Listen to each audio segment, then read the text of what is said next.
Empires rise and fall, and politics is at the center of it all. For some, politics involves marrying your mother's aunt's cousin's daughter's brother, or just your sister.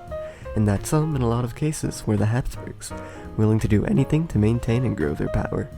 I'm That One Prussian, and today we're reviewing the Habsburg Empire. Welcome back to History Review, where I look at bits of history, and then review them at the end of the video on a scale of 0 to 14.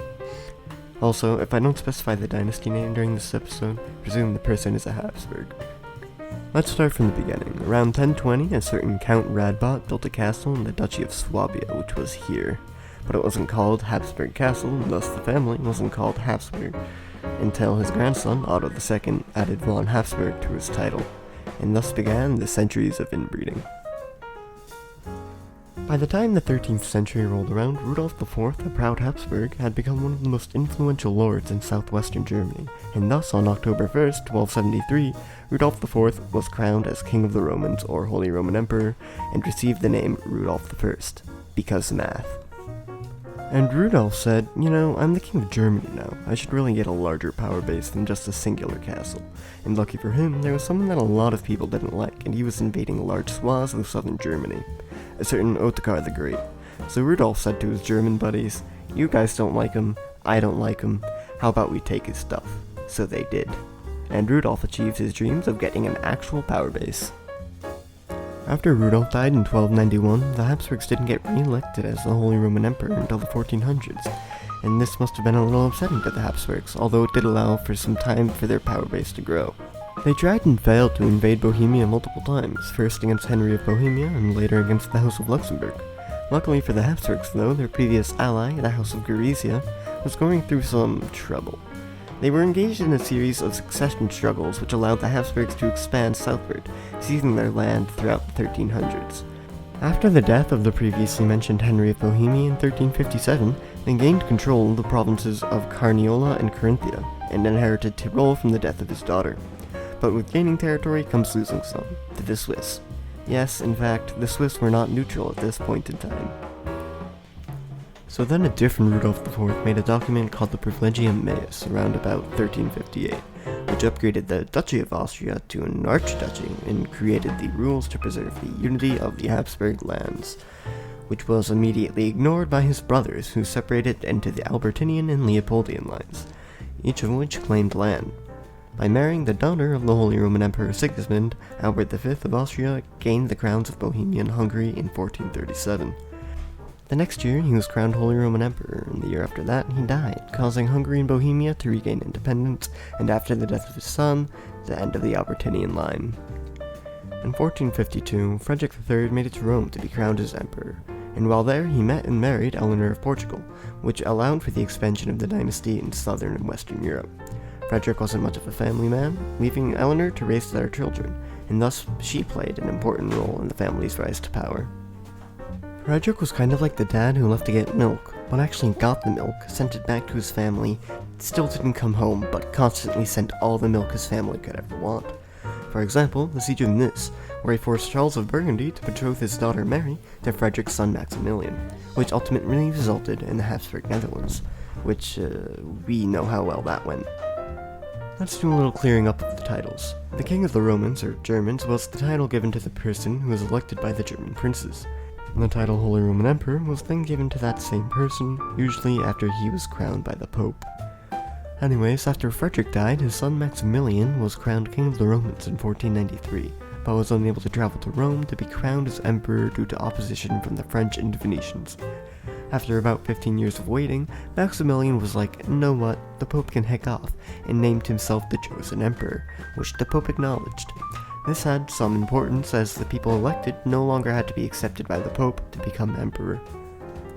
In 1497, Maximilian's son, Philip the Handsome, which for a Habsburg wasn't wrong, married the heiress to Spain, Joan the Mad. One of their children, Charles V, inherited most of Spain, Austria, the Low Countries, all of the Spanish colonies, and southern Italy. And with the ascension of Charles V to the thrones of Austria, Spain, and the Holy Roman Empire in 1519, the first global empire was born. Skipping ahead about 40 years, Charles V abdicated and something entirely new to this period of time occurs: internal strife. And a quick summary, the Austrian Habsburgs and Spanish Habsburgs were tired of being all up in each other's business, and so they split, leaving the Austrians with, well, Austria, Hungary, Bohemia, and the Holy Roman Emperorship, and the Spanish with Spain, the Netherlands, their colonies, and southern Italy. And this is where we skip over about 1.5 centuries of important events that I don't have the patience to go over. So anyways, it's 1701 now, and the Spanish Habsburgs just went extinct because the last Habsburg king of Spain, Charles II, was so severely inbred and disabled from birth that he couldn't have any children, so no one really knew who the succession would go to. So they fought over it for 13 years. Habsburgs versus Orleanists. And guess who won? The severely inbred family and their allies? Of course not, it was the Orleanists in French. And really, the territory didn't change much apart from the fact that the Netherlands was now mostly controlled by the Dutch, although the Austrians did get some as well. And also, the dynasty changed to Orleans, so cool. Oh, and also, Gibraltar went to the British. Skip forward about another 30 years, and the Austrian Habsburgs went extinct as well, and the French and Prussians thought that this would be a great time to challenge the Austrian hegemony. And it wasn't. Essentially, Maria Theresa was the heir to the Austrian throne, but the people who didn't like the Habsburgs called Maria Theresa ineligible to receive her father's throne because of a thing called Salic law, which precluded royal inheritance by women. Which was the main reason for the French and Prussians to declare war on Austria.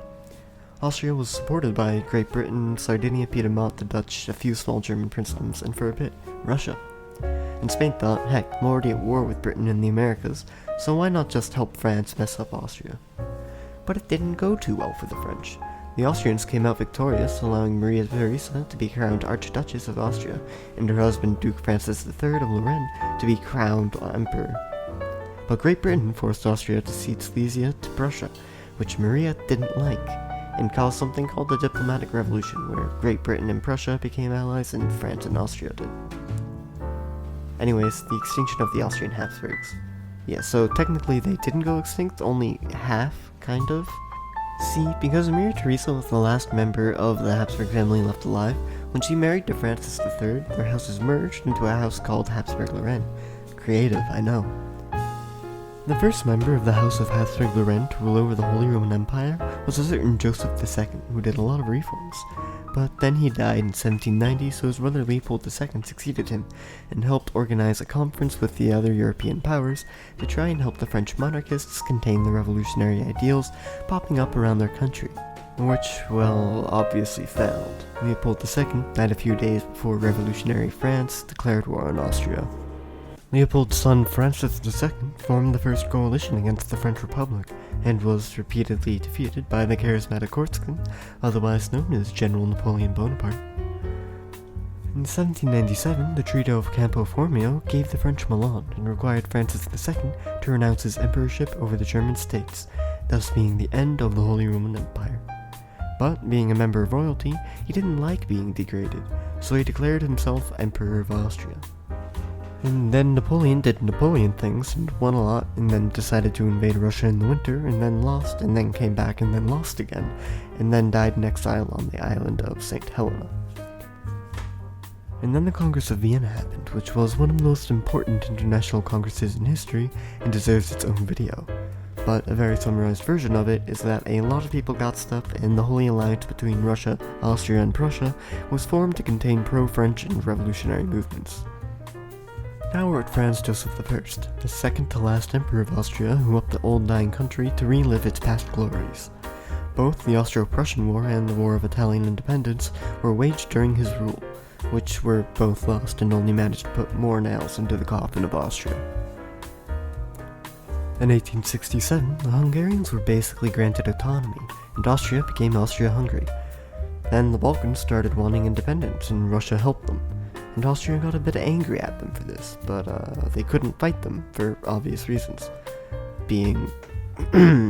Austria being a lot smaller than Russia. So they joined the Triple Alliance with Italy and Germany to help protect them. And then a Serb decided to go bang bang to the heir of Austria, Franz Ferdinand. And, well, we all know what happened then.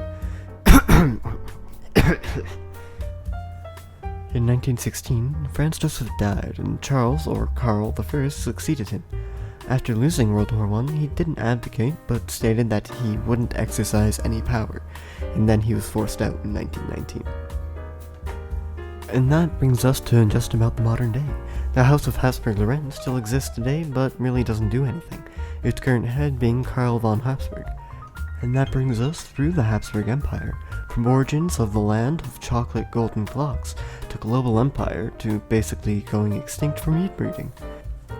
I rate the Habsburgs a solid 10 of 14. Why only 10?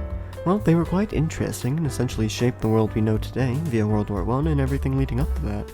They just didn't have this kind of spark of idiocy that I find funny in history. Sure, they inbred, but that's the only thing I can find to make fun of them or their history for.